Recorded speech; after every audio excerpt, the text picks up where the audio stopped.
Hello, everyone, and welcome to another episode of the Wise Decision Maker Show, where we help you make the wisest and most profitable decisions.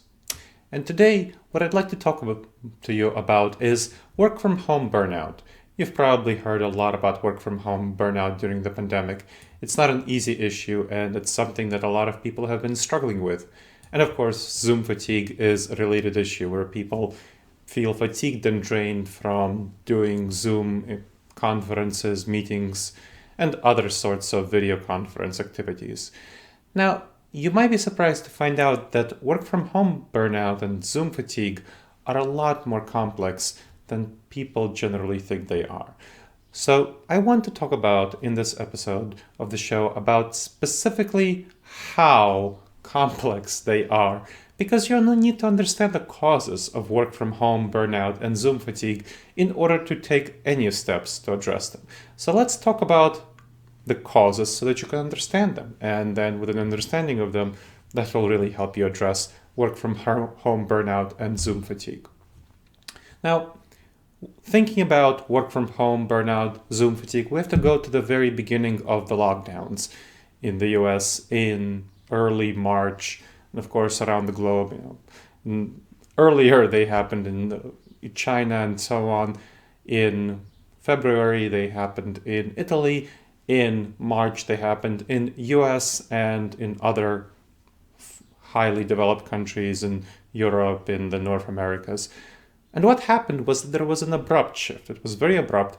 Companies, unfortunately, did not really do a good job. The large majority of companies, not all of them, Dropbox and Google and Twitter, did a better job than others in forecasting the problem with the pandemic and having a slower shift to working from home, where they had more of a couple of weeks to do this. But the large majority of companies did not forecast how abrupt and problematic the pandemic would be, despite warnings from me and a number of other risk management, forecasting, future-proofing experts. And so they had to make a very abrupt transition to working from home. And once they made this really abrupt transition, which was very disruptive and lots of problems, lots of challenges, I'm not going to go into the details of that. There's another episode I have on those topics. They actually found that working from home has a number of benefits that they didn't consider. They thought that working from home would be much more difficult. There was only something like 4% of the US workforce, for example, was working from home. And employers were pretty skeptical that work from home can be widely used. But once they had to do it, they found out that it was actually quite effective. There was actually heightened productivity, not lowered productivity. They found that people were more productive as a result of working from home after getting over some of the initial hurdles. So that was definitely a benefit for them. And of course, people didn't have to do the commute. That also really helps in productivity. So there's lots of benefits in working from home. And if you can keep working from home, you can keep employees out of the office and greatly shrink your footprint. And that will save you a lot of costs. So that's great too. Employers really like that, because you don't have to have all the real estate that you currently do. You can even go completely remote, or you can just keep 10% of your real estate for various necessary functions, accepting documents, having occasional in-office meetings. Of course, I'm talking about after the pandemic, once it's safe. However, there is a serious problem, which is growing burnout. Burnout is a serious problematic issue due to working from home, Zoom fatigue. And so companies have been finding that few months into the pandemic, people have been increasingly complaining about work-life balance, burnout issues, and it's getting more and more problematic. So working from home burnout, Zoom fatigue, is just an issue even separately from the pandemic. You need to understand and address work from home burnout and Zoom fatigue if you want to effectively have employees work from home regardless of the pandemic. Far after the pandemic, if you want to keep that happening. So that's something that really needs to be addressed. And the problem with work from home, burnout, and Zoom fatigue is an adaptation of existing office culture to remote work. You probably might not have thought about that, but really, once we transitioned, that abrupt transition, what happened was that companies adapted their existing ways of being in office culture to the way that they functioned in remote work and work from home. Now, that's fine for an emergency, when it's 1 week, 2 weeks, but not in the long term. What companies focused on and shifting during the transition to working from home, and this is crucial, what they really focused on, what leaders really focused on, was getting the necessary tasks of the organization done, whatever you're doing. Whatever products you're making, whatever services you're making, you want to get those necessary tasks done. And that's what they figured out. That's, you have high productivity and all those things. That's great. You're getting the tasks done. Good. That's good, right? That's what you want. You're getting those tasks done. However, they left behind in the office, as part of the office culture, the social and emotional glue that truly bonds people together. That culture, the office culture, where people feel connected, they feel loyal, they feel energized. That's the social and emotional glue of community, belonging, and connection they left behind, because they didn't really focus on that. Understandably, they focused on that emergency quick shift, and that abrupt shift, and getting the emergency tasks done. And so that's when they adapted their existing office culture to remote work. They hoped the social and emotional glue would carry over, but it doesn't really do so very well. So that is a huge, huge underlying cause of what's been going on. And so it's not as simple as simply work from home burnout and thinking about it as Zoom fatigue or something like that. It's not as simple as that. It's much more complex. You have to understand the causes, and you have to understand how we function as human beings, some of the things that make us function effectively as human beings in professional settings, in order to address effectively work from home burnout and Zoom fatigue. And that's something that's not really understood very well, because you have to understand how our brain functions. You have to understand the cognitive neuroscience, behavioral economics, psychology, all this behavioral science stuff. Most people aren't really experts in. We naturally make things work in office settings because we are interacting in person. And that is the natural way that humans have evolved to interact.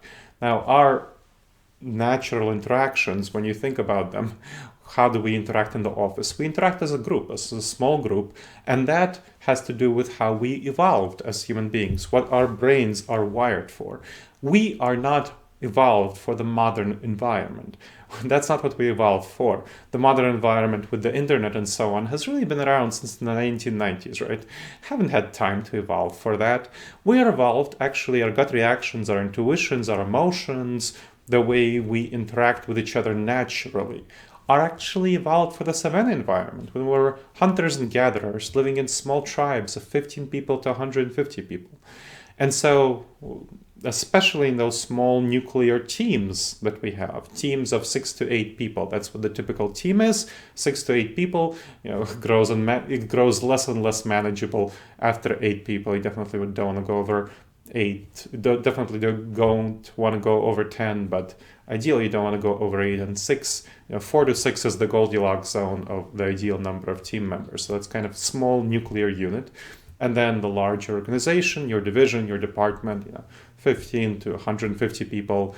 And then your interactions with the large organization if you're in a large organization. And that's natural for us in the office environment. We are evolved for that. It naturally, that community, that team, that tribe holds that social and emotional glue together. But that doesn't naturally happen in in virtual activities. That just doesn't happen. That's not what they're about. And organizations have not really figured that out.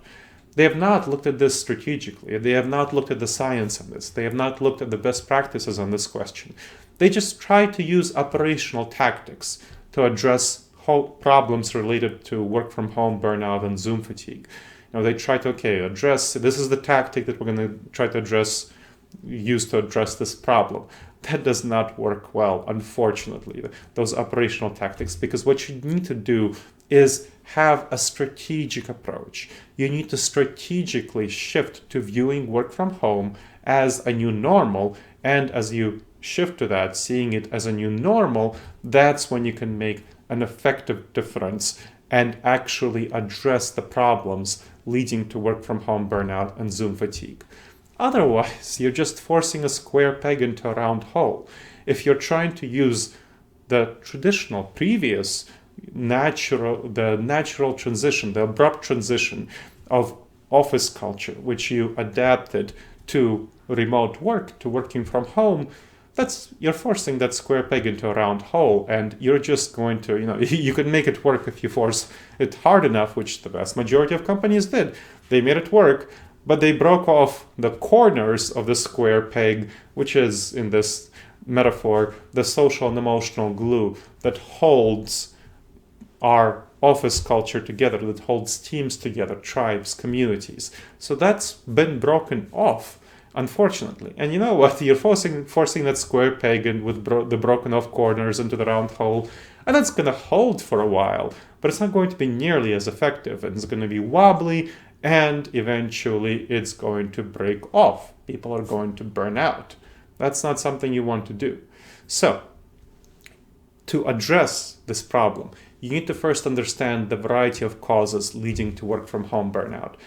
And the first I want to highlight is that we are deprived of that basic human need for meaning, for purpose, fulfillment.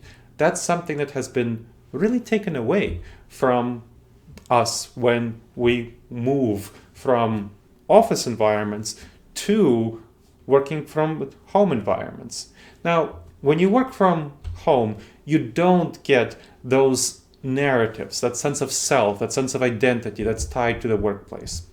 People feel, there's extensive research on this, feel connected and fulfilled and have the sense of meaning and purpose from their work. Some more than others, but there's definitely a general tendency where we feel a sense, on average, if we care about our workplace, we feel fulfilled, we feel a sense of meaning from how we work, we feel a sense of purpose from our work, and it's tied to those patterns that we have in the workplace and the actual physical space, and more than that, the community that we have with each other in the workplace. And so when we shifted abruptly to working from home, that's all been severely disrupted by the shift to virtual work. So that's one of the problems, one of the 12 problems that I'll talk about in this episode that you need to address if you want to address work from home burnout and Zoom fatigue, because that sense of human meaning and purpose, that sense of fulfillment, is protective against work from home burnout. It helps protect us against burnout. And so we don't have that protection nearly as much anymore. We're not nearly as fulfilled, don't have nearly as much meaning and purpose, and so we don't have that protection against burnout. Second problem, we have a basic fundamental need for connection, for that tribalism, for that connection to other human beings, and we get a lot of that from work. That's our work community, our work tribe. It helps us get our need for connection met and fulfilled. Now, work from home, unfortunately, cuts us off from that in-person tribal community. In the Savannah environment, there was nothing like Zoom video conferences or email exchanges or text exchanges or Slack or Trello or Microsoft Teams, whatever you're using or Asana, Mondays, whatever you're using to connect with each other as work collaboration software. The natural connection came from that tribal environment. You see each other, you connect with each other, and so we're not wired to feel connected by video conference, by seeing people in little squares in that Zoom video conference or whatever technology you're using, Microsoft Teams video conference, Skype, whatever you're using. We're not wired to be connected by those sorts of GoToMeeting. That's not something that's connecting to us naturally and intuitively. So we're not wired to be connected by that. FaceTime just doesn't do it. And not to mention that the many more interactions between us happen by email, happen within those collaboration softwares that I mentioned, like Microsoft Teams and Asana and so on. And those are even less connecting than video conferences. So that is a big, big problem, that we don't get our need for connection met. And of course, that connection is protective against burnout. We feel connected, we feel fulfilled, and that helps protect us against burnout. So we don't have nearly as much of a sense of connection, and so not nearly as much of a protection against burnout. The third problem out of 12 is that we are deprived of building trust. That trust is natural when we interact in office. In the office setting, you chat with each other, you build relationships with your fellow human beings, your fellow coworkers, members of your team. You meet in the break room as you're both getting, some coffee, some tea, whatever, having lunch. You chat with each other about your kids, about what's going on, what are your plans for the weekend, about the local sports teams, and having fun, and whatever things, what's new in your life, right? And so that's natural, that's intuitive for us to build that interaction, just like it was for our ancestors in the tribal environment when they talked about various things that were important to them, what kind of mammoths did they hunt recently or something like that. So that's builds trust. It helps us see each other as human beings, and it helps us feel connected to each other and trusting each other. Of course, that doesn't happen in virtual settings. It's much, much harder to do that sort of connection, to do that sort of interaction, that trust-building activity when you're in virtual settings. It's certainly completely unnatural in the collaboration software, those Microsoft Teams, Trello, and so on. And honestly, in video conference meetings, it's just much harder to connect with each other and chat. It just doesn't feel nearly as natural. You don't have, of course, all of those informal interactions where you meet in the office and the hallway and so on. So that trust, of course, is protective against burnout, that sense of connection, that sense of trust, where you trust each other. It helps protect against burnout, and it helps protect against team conflict, which happens much more because you don't have trust, or you don't have that building of trust. You have less trust. And that team conflict also causes more burnout, as you can imagine. Now, problem 4. There's a deprivation of informal and formal mentoring and informal professional development. So what is that? What am I referring to? I mean, you might have a formal mentoring program, but it's much harder to do in for working from home when people aren't used to it, not as connected. But it's also, there's that informal mentoring that people get from each other, especially senior colleagues provide to junior colleagues in the workplace. It's critical for that learning in the workplace, that mentoring from senior colleagues, formal and informal, where they tell you how to do things. And of course, I'm talking more about junior colleagues here, in terms of professional development, people who are not as experienced in a certain job, in a certain profession, in a certain career. And that doesn't necessarily apply only people who are fresh from college. It might apply to people who are fresh in a new job, in a new role. It might apply to people who are switching. So there's that mentoring from senior colleagues, more experienced ones in this role, in this activity.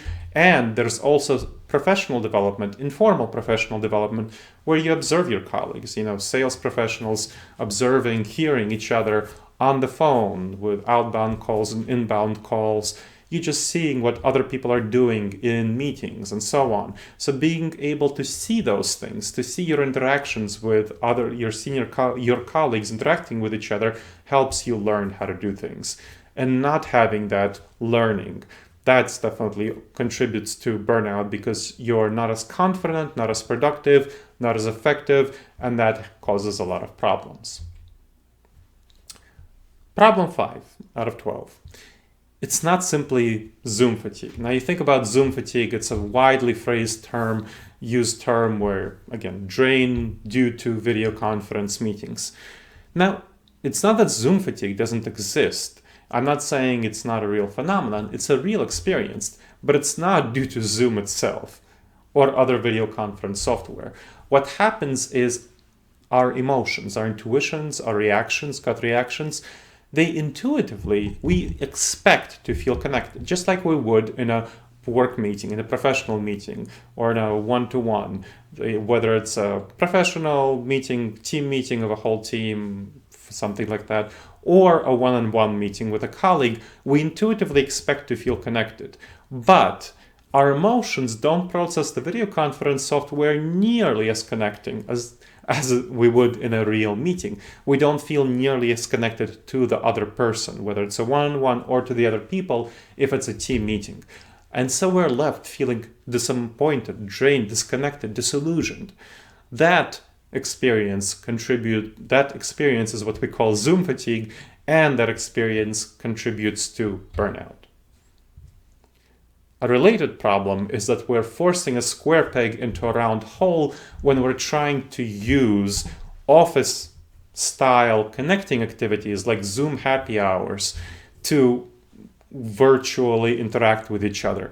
What is happening was part of that office culture. When you brought that office culture into remote work, what companies and other organizations overwhelmingly did is they transposed in-person events like happy hours and various other bonding events into virtual formats.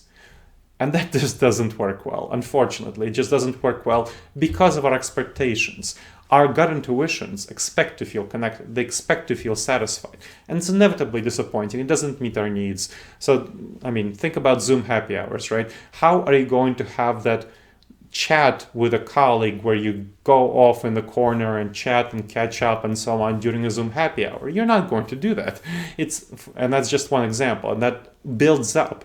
So you're not able to do lots of activities that you would otherwise, and that builds up on top of the fact that you're small squares in a screen and you can't really see effectively each other, you can't effectively connect with each other, you don't feel a tribal connection, so you don't feel as satisfied and fulfilled.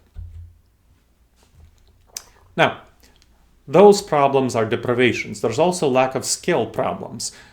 Lots of folks lack skills in virtual work technology, and they're kind of embarrassed, especially senior, experienced people. They're kind of embarrassed to admit that they don't know some technology aspects of things. And that causes lower productivity, of course, where they don't acknowledge that there are some functions of Zoom that they're not familiar with, or the collaboration software, Trello, Microsoft Teams, all of these activities. They might not know a lot of the technology that they should, these kind of backends, operational issues with the technology. Don't have as much digital literacy as they ideally would, and that causes definitely lower productivity problems, lower productivity of all sorts, and a frustrating experience with colleagues with whom they need to collaborate. And that, of course, all leads to burnout, where you're using tools, you're frustrated with them, companies may not be giving you training, you may not be aware of what you don't know, and you feel frustrated because you don't know these things. And so this is definitely a challenge, especially for more experienced senior folks who may not be as digitally literate. So that causes more burnout. Now, another problem is that we lack skills in effective virtual communication. Virtual communication is hard. Real communication, that's not fair. In-person communication is hard, of course. So it's hard to effectively communicate in person, right? There's a reason that before the pandemic, communication trainers got tons of money, communication professionals got tons of money to help people communicate effectively. Because it's hard to communicate in person already. And so it becomes quite a bit harder when you're moving to virtual teams. So that's a big problem that needs to be addressed. Now, we also lack skills in effective virtual collaboration. Virtual collaboration is related to virtual communication. With virtual communication, lots of people don't know how to do various things on Zoom to make themselves more effective. For example, eye contact. When you're on Zoom, lots of people put their cameras on the side, and they're looking at the screen, the camera is looking at them on the side. It looks like they're not paying attention. It looks like they're not connecting with you. Even those who do put their cameras in front of them, they often during Zoom, when they're speaking, when they're doing presenting or any speaking of any sort, they are not looking at the camera. They're looking at other people who are on the screen in front of them. So it looks like they're not making eye contact. And that's really challenging for when you're trying to influence people, when you're speaking, you're trying to influence people. That is a big problem for your effectiveness in communicating. And that's a big problem for your effectiveness in collaborating virtually when you're trying to collaborate with your team. That is really difficult. So communication is one problem. And another big problem is there's lack of a casual interaction where you meet with each other in the hallway and you chat and address a problem that you have, or you want to address an issue, or you even notice an issue. It's harder to notice things. It's natural in the office to have that in-person interaction where you casually, after a meeting, maybe you want to address something. It's natural to do so in the office. It's much less natural in virtual settings to do that, to have casual interactions of various sort that solve a lot of problems. Now, not only that, you also are not able to see other people's body language and not hear other people's tone nearly as well. Of course, when you're small squares on the screen, a lot of body language is hidden. You can only see the face, and it's, sometimes with bad lighting and bad microphones, which a lot of people have, unfortunately, you are not able to notice tone changes in tone that indicate conflicts, tensions, anxieties. You're not able to see body language. You can only see the face and not very clearly. And again, that's a problem. And that's in video conferences. That's the best case scenario. Lots of interactions, most of the interactions don't happen in video conference. They happen in collaboration software, Trello, whatever, Microsoft Teams. And that makes it even harder to notice conflicts. It's very hard to do so. And that causes a lot of challenges that contribute to burnout. Another problem, there's a lack of not simply skills, but a lack of accountability.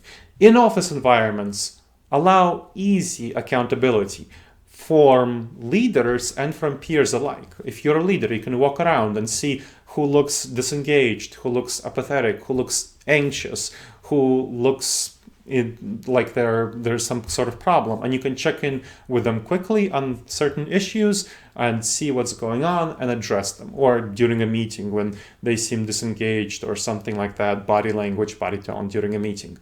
Similarly, as a peer, you can pop into an office and say, "Hey, Mary, where's that report that you were going to get to me yesterday?"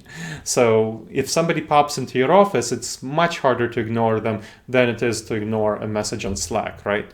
So that in those virtual environments, leaders find it much harder to notice accountability issues where people are not being accountable and hold them accountable. And peers have a much more difficulty holding their peers accountable. Another issue that I already alluded to a little bit before is poor work from home environments. That's a big problem that causes burnout for people. Many lack things like quiet spaces. I mean, how often is a meeting disrupted by pets, family members, especially kids, or loud noises of some sort or other? People lack quiet spaces. I mean, how many people, more than a year into the pandemic, are working from their kitchen tables? Way too many people lack quiet spaces. A lot of people lack a stable internet. I mean, this is a problem where they don't have a stable internet. There's a lot of video conference meetings where somebody goes in and out because they don't have stable internet access, and that's a big problem. And a lot of folks don't have resources for good equipment. Many don't even know what good equipment means. As a consultant and a coach and a trainer, I often consult, coach for executives. And especially in training, when it's consulting and coaching, I can bring this up. But in a training session, when one of the executives in the training has a poor microphone or poor lighting, poor video, it's not really something I can bring up. It's not a relevant topic that would not be appropriate for me to bring it up. But when I can only hear 1/3 of what somebody is saying who's a prominent executive, that's not great. That makes it much harder for that executive to engage with their subordinates, to engage with their peers, and to engage with higher up executives. And they just don't bring it up. Your peers, your subordinates, higher up executives, it's not something that they bring up easily because they don't. It would be awkward to bring up. And a lot of people don't realize that having a not sufficiently quality microphone is a problem. Not sufficiently quality lighting, video is a problem. and various other problems with their laptops and so on. They don't have good equipment. They might not be aware of that they need better equipment, and many simply don't have the money easily available, especially with the financial challenges of the pandemic, for good equipment. And the last problem out of 12 that causes burnout is poor work-life balance. So work-life balance boundaries specifically, not simply just work-life balance. Many leaders, unfortunately, way too many leaders, expect subordinates to work after hours, and they deny them requests for flexibility. There was a study, for example, in the UK published in late February 2021 that showed that about 70 requests for women for flexibility were denied of various sorts. And that's a big problem. And various sorts of issues with some flexibility not being given, but especially problematic is expecting subordinates to work after hours, answer messages, collaborate, do team meetings of various sorts. Some employees do so, work after hours on their own initiative, because they're scared of being fired in the pandemic. This is a tough, challenging environment, and lots of folks are worried about their future, and so they're not doing things that would protect themselves, that would protect them in the long run, and they're working more of their own initiative. So the long-term consequences of the expectations placed on subordinates to work after hours, the lack of allowance for flexibility when employees ask for flexibility, and of employees themselves working longer on their own initiative and lacking those work-life boundaries is profound. There's definitely lower productivity, extensive research showing that it lowers productivity in the long run, even though it might look like you have higher productivity in the short run. It's kind of like sleep deprivation.